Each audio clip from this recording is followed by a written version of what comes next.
اعوذ باللہ من الشیطان الرجیم بسم اللہ الرحمن الرحیم آمن الرسول، رسول بھی ایمان لایا، بما انزل الیہ، اس چیز پر جو نازل کی گئی اس رسول کی طرف، من ربہ، اس کے رب کی جانب سے، والمؤمنون، اور ایمان والے بھی ایمان لائے، مومن بھی ایمان لائے، کل، یہ سب کے سب، آمن، ایمان لائے ہیں، باللہ، اللہ پر، وملائکتہ، اور اس کے فرشتوں پر، وکتبہ، اور اس کی کتابوں پر، ورسلہ، اور اس کے رسولوں پر، لا نفرق، اور یہ کہتے ہیں کہ ہم نہیں تفریق کرتے، ہم نہیں فرق کرتے، بین احد من رسلہ، اس اللہ کے رسولوں میں سے کسی ایک کے درمیان بھی ہم فرق نہیں کرتے، وقالو، اور ان صحابہ نے یہ بھی کہا کہ سمعنا واطعنا، ہم نے سن لیا اور ہم اطاعت کرتے ہیں،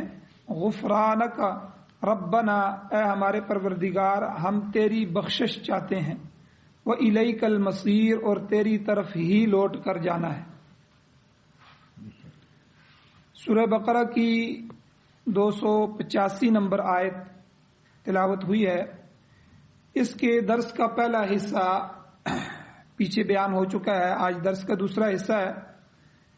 پچھلے درس کا خلاصہ یہ ہے کہ ایک تو اللہ تعالیٰ نے یہاں صحابہ اکرام کی تعریف بیان کی کہ صحابہ کا ایمان اور حضور علیہ السلام کا ایمان ایک ہی جملے میں ذکر فرمایا کہ جو کچھ بھی اللہ کی طرف سے نازل ہوا ہے رسول اللہ صلی اللہ علیہ وسلم پر، قرآن، شریعت، دین، احکامات، وہ سب کے سب جس طرح رسول ایمان لائے ہیں اسی طرح مؤمنین بھی، صحابہ اکرام بھی اس پر ایمان لائے۔ تو صحابہ کا جو درجہ ہے یہ پیغمبر کے بعد ہے، لیکن ان کے ایمان کی کیفیات کو ذکر کرنے کے لیے اور ان کی مدح کے لیے، تعریف کے لیے اللہ جل شانہ نے ان کے ایمان کو حضور کے ایمان کے ساتھ ذکر فرمایا۔ اور اسی طرح ایک بات پیچھے اور بیان ہوئی تھی کہ ایمان زبان سے شروع ہوتا ہے، دل پہ جا کے ختم ہو جاتا ہے۔ یہ دونوں چیزیں ایمان کے لیے ضروری ہیں۔ زبان سے اقرار کرے کہ میں اللہ کو مانتا ہوں، اللہ کے نبی کو مانتا ہوں، اللہ کی کتاب کو مانتا ہوں، ان سب احکامات کو مانتا ہوں، آخرت پر میرا یقین ہے۔ یہ جتنی بھی ایمان کی، اسلام کی چیزیں ہیں، زبان سے اقرار کرے اور دل سے اس کی تصدیق کرے۔ زبان ہمارے سامنے ہے، دل ہمارے سامنے نہیں۔ کسی کی زبان کو سامنے رکھتے ہوئے ہم کہتے ہیں کہ یہ ایمان والا ہے، لیکن شاید وہ منافق ہو، دل سے نہ مانے۔ یہی حضور علیہ السلام کے زمانے میں جو منافقین تھے ان کی کیفیت، لیکن حضور کو وحی کے ذریعے سے بتا دیا گیا، اور جگہ جگہ ان کے وہ جملے جو انہوں نے کہے وہ قرآن مجید نے نقل بھی کیے کہ اپنی زبان سے تو حضور کو یقین دلاتے ہیں کہ ہم ایمان والے ہیں، مومن ہیں، آپ کے شہدائی ہیں، آپ کے پیچھے کھڑے ہونے والے ہیں، لیکن جب کافروں کے پاس جاتے ہیں تو یہ باتیں کہتے ہیں۔ تو قرآن نے جگہ جگہ منافقین کے حالات کو بیان کیا۔ اس لیے ایمان مکمل ہی تب ہوتا ہے کہ جب زبان سے شروع ہو، اقرار باللسانی و تصدیق بالقلب، ایمان مجمل میں جو ہم پڑھتے ہیں کہ میں زبان سے ان سب باتوں کا اقرار کرتا ہوں اور تصدیق بالقلب، میرا دل اس کی سچائی کو مان رہا۔ تو اسی لیے یہ بات بھی بیان ہوئی تھی کہ اگر اللہ کے کسی حکم میں یا ایمان کے ارکان میں سے کسی ایک رکن میں بھی شک پیدا ہو جائے، انسان کا دل متردد ہو جائے، تو انسان کافر ہو جاتا ہے۔ تو اب حضور کے بارے میں شک پیدا، پتہ نہیں نبی بھی تھے کہ نہیں تھے، کہ ہم نے تو دیکھا نہیں ہے، پتہ نہیں قیامت آئے گی کہ نہیں آئے گی، یہ جو پتہ نہیں شک پیدا ہو گیا، سمجھ لیں۔ اس لیے اللہ نے فرمایا الذین یؤمنون بالغیب، وہ غیب پر ایمان لانا۔ یہ ایمان بالغیب جو ہے یہ بڑی صفت ہے ایمان کی، تو اس لیے اس کی تشریح پیچھے بیان ہو چکی۔ اور جو ایمان کے درجے ہیں تو سب سے پہلا درجہ ایمان باللہ ہے۔ آگے اللہ نے فرمایا کل آمن باللہ، یہ سارے کے سارے ایمان لاتے ہیں اللہ پر۔ تو اللہ کی ذات پر بھی ایمان لاتے ہیں، اللہ کی صفات پر بھی، جتنی بھی صفات ہیں، جمیع صفات جو کمال کی ہیں ان پر بھی ایمان لاتے ہیں۔ ان کی تشریح پیچھے درس میں گزر چکی ہے۔ اور آگے کیا ہے، وملائکتہ، دوسرا درجہ ایمان کا، کہ اس کے فرشتوں پر بھی ایمان لائے۔ اب فرشتوں پر ایمان لانا یہ ایمان کا دوسرا رکن ہے۔ اب فرشتوں پر ایمان کیا ہے کہ سب سے پہلے فرشتوں کے وجود پر ایمان لانا ہو کہ فرشتے موجود ہیں، اللہ نے فرشتوں کو پیدا کیا ہے، تو فرشتوں کے وجود پر ایمان لانا۔ پھر فرشتوں کی بہت سی قسمیں ہیں، جیسے ملائے اعلیٰ کے فرشتے ہیں، اوپر عرش کے پاس والے فرشتے ہیں، ملائے سافل کے فرشتے ہیں، عرش کو اٹھانے والے فرشتے ہیں، عرش کے گرد گھومنے والے طواف کرنے والے فرشتے ہیں، علیین میں رہنے والے فرشتے ہیں، ظاہر بات ہے جو روحیں نیچے جاتی ہیں ان کے اوپر قبضہ ڈالنے والے، ان کو کور کرنے والے، سجین والے فرشتے ہیں، اور آسمانوں پر مقیم، وہیں آسمانوں پر ہی وہ رہتے ہیں، ان کا کام ہی آسمانوں پر ہے۔ پھر جو نیچے فضا میں رہنے والے فرشتے ہیں، زمین پر بسنے والے فرشتے ہیں، وہ فرشتے جو ہر انسان کے ساتھ اس کے اعمال نامے کو لکھ رہے ہیں، وہ فرشتے ہیں۔ یہ مختلف اقسام ہیں فرشتوں۔ امام شاہ ولی اللہ محدث دہلوی رحمۃ اللہ علیہ فرماتے ہیں کہ ملائے اعلیٰ بالکل عرش و کرسی کے پاس سے، ملائے اعلیٰ سے لے کر ملأ السافل تک فرشتوں کی 7 قسمیں بن جاتی ہیں، اور ہر ایک قسم کو اللہ تعالیٰ نے الگ الگ اور مختلف نوعیت میں پیدا کیا۔ جو فرشتے ملائے اعلیٰ والے ہیں وہ اعلیٰ ترین ہیں اور نفیس ترین ہیں، اور دوسرے نمبر پر جتنے بھی فرشتے ہیں، چاہے وہ اوپر کے ہیں یا نیچے کے ہیں، یہ ویسے بھی دوسری مخلوقات سے لطیف ہوتے ہیں، لطیف تر ہوتے ہیں۔ اس نورانی مخلوق میں روح بھی ہوتی ہے، عقل بھی ہوتی ہے، شعور بھی پایا جاتا ہے، یہ تینوں چیزیں ان میں پائی جاتی ہیں۔ اور اسی طرح فرشتوں کے بارے میں یہ عقیدہ بھی رکھنا ضروری ہے کہ وہ ہر وقت اللہ تعالیٰ کی تعریف بیان کرتے رہتے ہیں، ہر وقت۔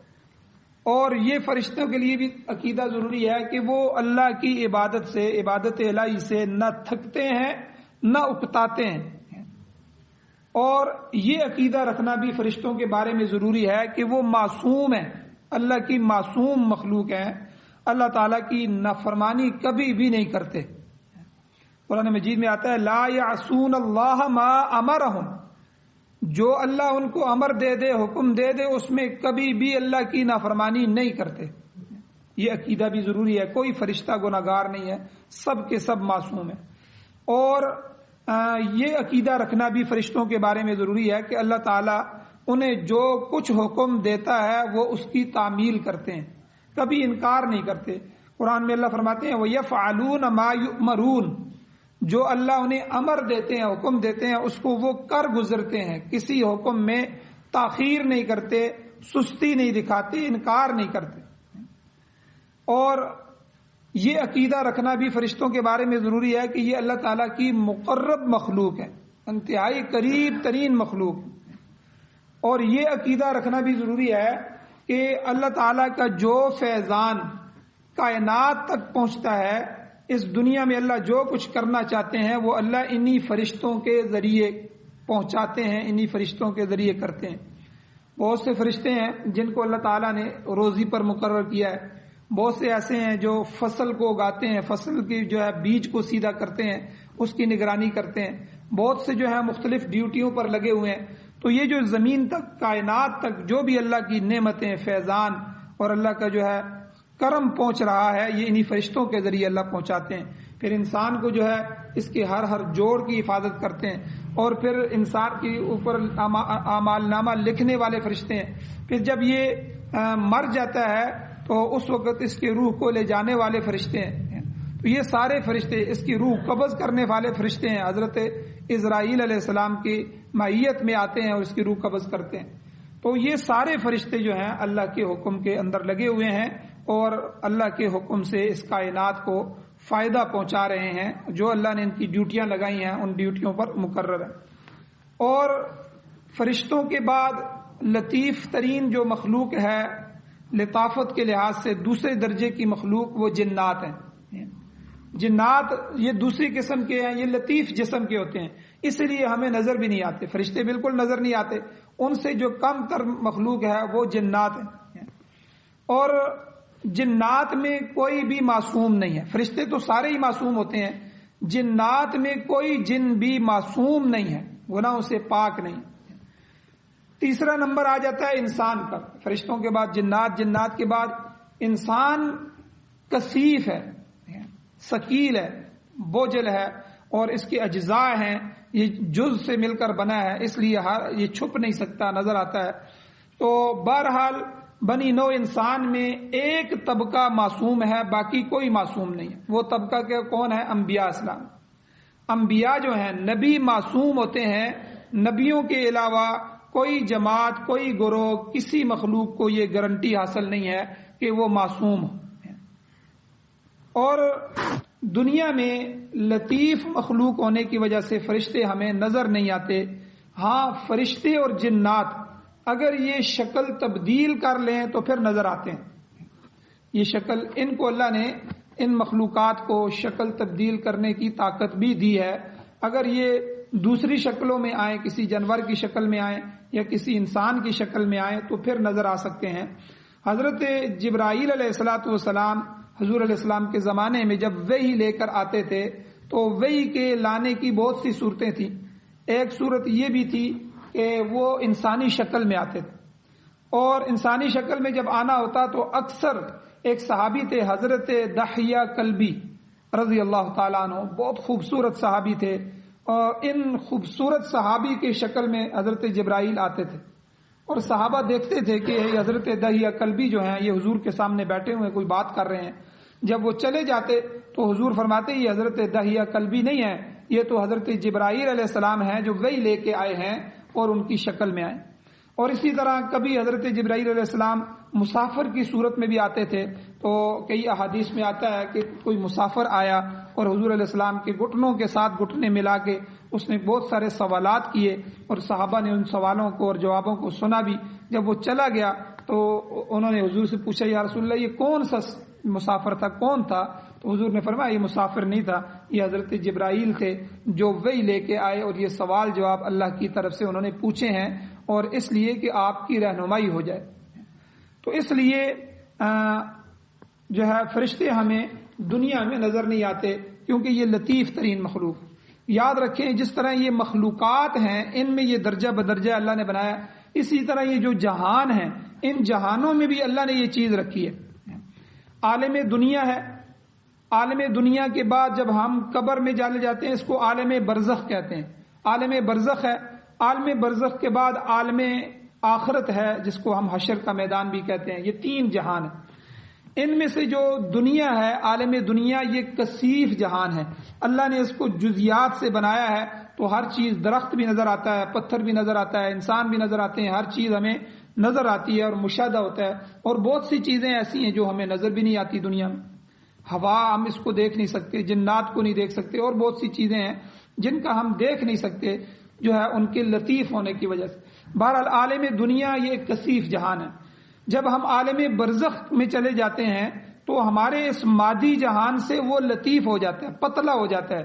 بہت سی چیزیں ہمیں جا کے قبر میں نظر آنی شروع ہو جاتی ہیں، بہت سے پردے ہٹا دیے جاتے ہیں، اور بلکہ جب موت آتی ہے تو موت کے وقت ہی موت کا فرشتہ نظر آنا شروع ہو جاتا ہے۔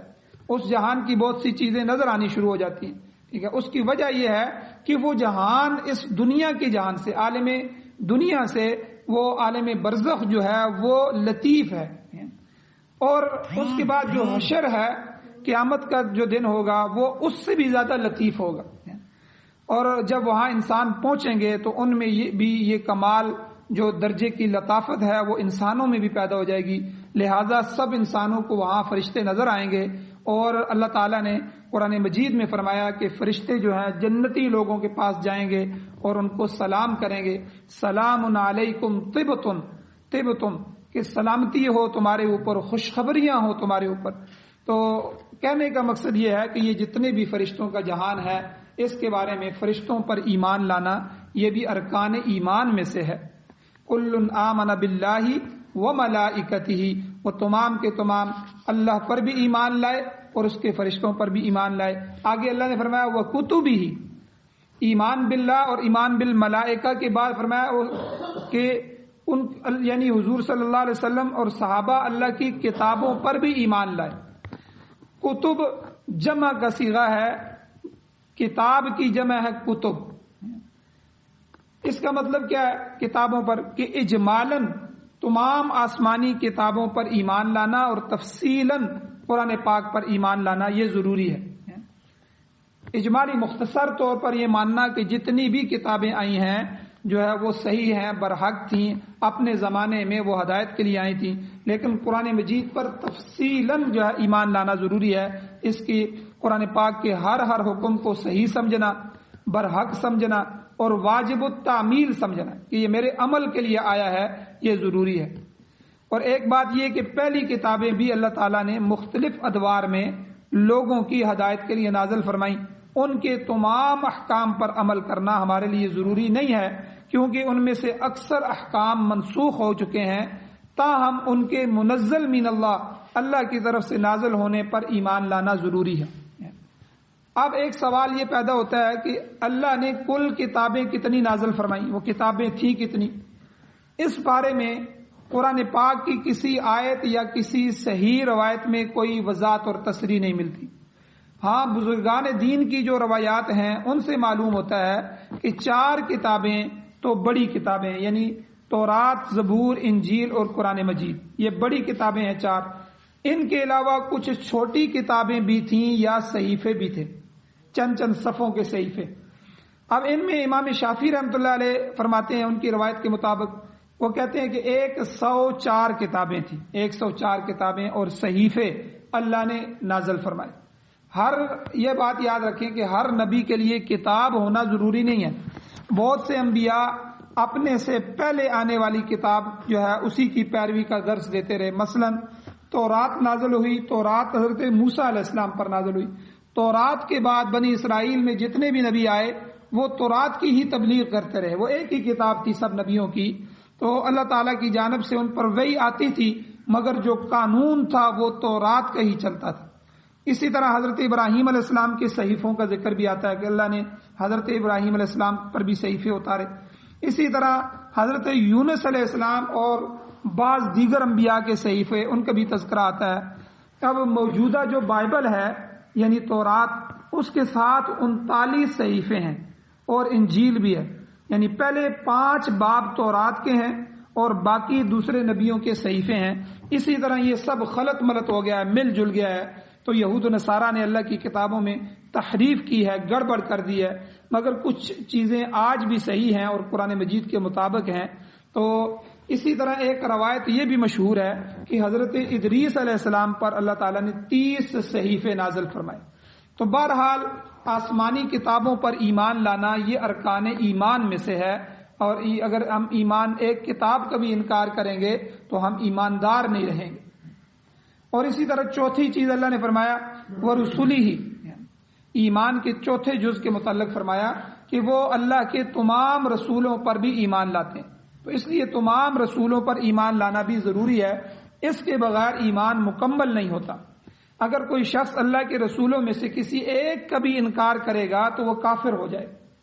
آپ نصارہ یعنی عیسائیوں کو دیکھیں، سابقہ تمام انبیاء کو مانتے ہیں مگر حضور خاتم النبیین صلی اللہ علیہ وسلم کو تسلیم نہیں کرتے، لہذا وہ بھی کافر ہوئے.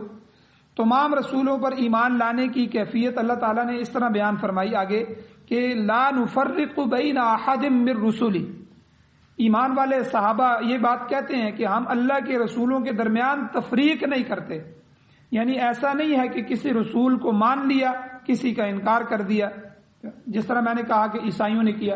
اور یہودیوں کا حال بھی یہی ہے کہ یہودی حضرت موسیٰ علیہ السلام کو اپنا نبی مانتے ہیں، ان پر ایمان لاتے ہیں، مگر حضرت عیسیٰ علیہ السلام کا بھی انکار کرتے ہیں اور حضور خاتم النبیین صلی اللہ علیہ وسلم کو بھی نہیں مانتے، لہٰذا وہ بھی کافر ہوئے.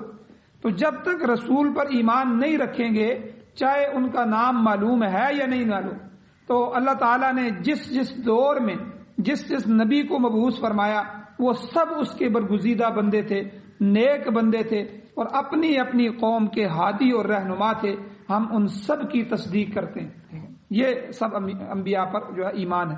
وَمَا أُوتِيَ النَّبِيُّونَ مِن رَبِّهِمْ، اللہ نے قرآن میں فرمایا جو کچھ بھی اللہ نے اپنے نبیوں کو دیا ہے سب برحق ہے اور ہمارا ان پر ایمان ہے. لا نفرق کا معنی یہی ہے. حضرت ابو ذر غفاری رضی اللہ تعالیٰ عنہ کی روایت موجود ہے کہ انہوں نے عرض کیا نبی علیہ السلام سے کہ حضور انبیاء اسلام کا سلسلہ کیسے شروع ہوا؟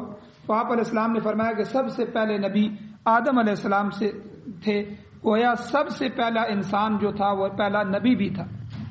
صحابی نے عرض کیا حضور کیا وہ نبی تھے؟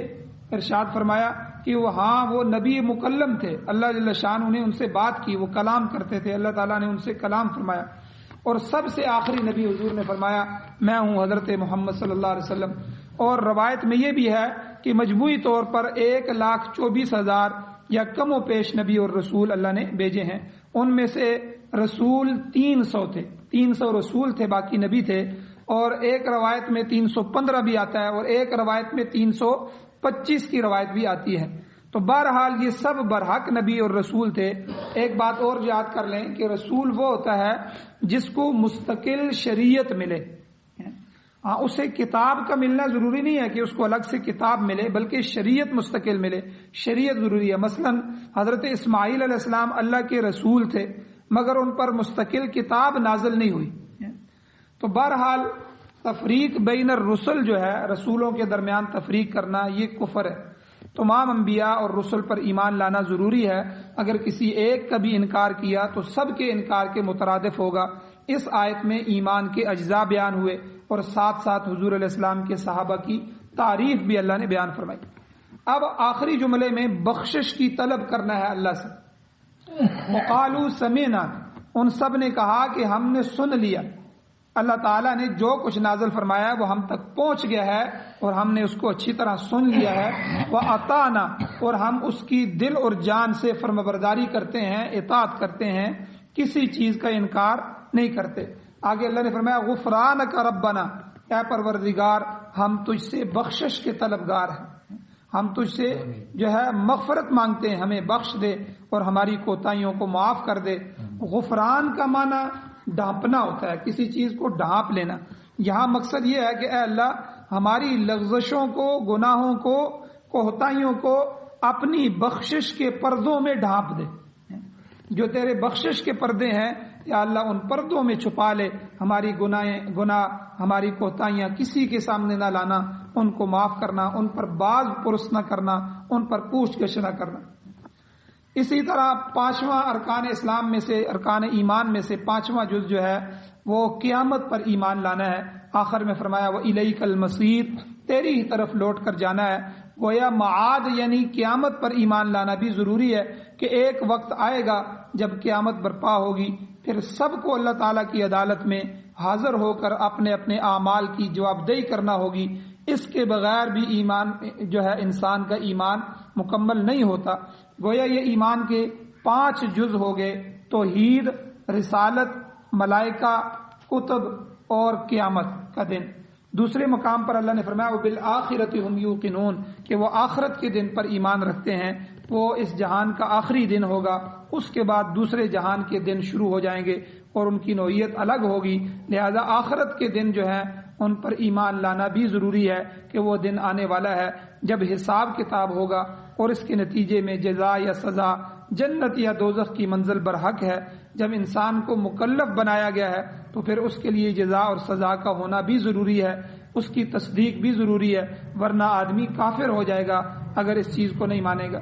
تو جب تک ایمان کے تمام ارکان پر ایمان نہیں لائے گا گرفت سے نہیں بچ سکتا۔ یہ وہی اجزاء ایمان ہے جن کے متعلق سورت کی ابتدا میں اللہ نے اشارہ کر دیا، یؤمنون بالغیب، یعنی متقین وہ ہیں جو بن دیکھے ایمان رکھتے ہیں۔ یہاں پر اسی چیز کی تشریح اللہ نے فرمائی کہ وہ کون کون سے امور ہیں جن پر ایمان لانا ضروری ہے، تو یہاں پر اللہ نے اسی کی تشریح فرما دی۔ قرآن مجید کی بعض آیتیں بعض آیتوں کی تشریح کرتی ہیں۔ تو الذین یؤمنون بالغیب، جو شروع میں اللہ نے فرمایا کہ وہ غیب کی باتوں پر ایمان لاتے ہیں، وہ یہی 5 چیزیں تھیں۔ یہاں اس آیت نے اس آیت کی وضاحت فرما دی کہ اللہ تعالیٰ کی ذات بما اس کے صفات، ان کو ماننا بھی ضروری ہے، فرشتوں پر ایمان لانا ضروری ہے، اللہ کی کتابوں پر ایمان لانا ضروری ہے، اللہ کے رسولوں پر ایمان لانا ضروری ہے، اور روز قیامت ان سب چیزوں پر ایمان لانا ضروری ہے۔ حالانکہ نہ ہم نے فرشتوں کو دیکھا ہے، نہ رسولوں کو دیکھا ہے، نہ قیامت کو دیکھا ہے، نہ پہلی کتابوں کو دیکھا ہے، ان سب کو نہیں دیکھا، یہ غائب ہیں، مگر جو ہے ان پر ایمان لانا ضروری ہے، یہی ایمان بالغیب۔ اللہ جل شانہ سے دعا ہے اللہ ہمیں عمل کی توفیق عطا فرمائے۔ آمین۔ الحمدللہ رب العالمین والعاقبۃ للمتقین والصلاة والسلام علی رسولہ النبی الامی الکریم۔ اللهم ربنا آتنا فی الدنیا حسنۃ وفی الآخرۃ حسنۃ وقنا عذاب النار۔ یا اللہ ہماری کمیوں کو تائیوں کو معاف فرمائیے، درگزر فرمائیے، صغیرہ کبیرہ گناہوں کو معاف فرمائیے۔ یا اللہ قرآن و سنت کو سننے سمجھنے اس پر عمل کرنے کی توفیق عطا فرمائیے۔ یا اللہ یہ جتنے بھی ارکان ایمان ہیں، ارکان اسلام ہیں، یا اللہ ان پر ایمان لانے کی توفیق عطا فرمائیے، ارکان اسلام کو پورا کرنے کی توفیق عطا فرمائیے۔ قرآن و سنت کا نظام یا اللہ پوری دنیا میں ہمیں نصیب فرمائیے۔ یا اللہ ہمارے ملک پاکستان میں قرآن و سنت کا غلبہ نصیب فرمائیے۔ یا اللہ جتنے باطل نظام ہیں ان کو ختم فرمائیے، مظلوموں کی مقروضوں کی مدد و نصرت فرمائیے۔ یا اللہ جو بیمار ہیں ان کو شفا عطا فرمائیے۔ یا اللہ جو ایمان کی حالت سے اس دنیا سے جا چکے ہیں ان سب کی بخشش فرمائیے۔ یا اللہ ہماری دعاؤں کو محض اپنے فضل و کرم سے قبول فرمائیے۔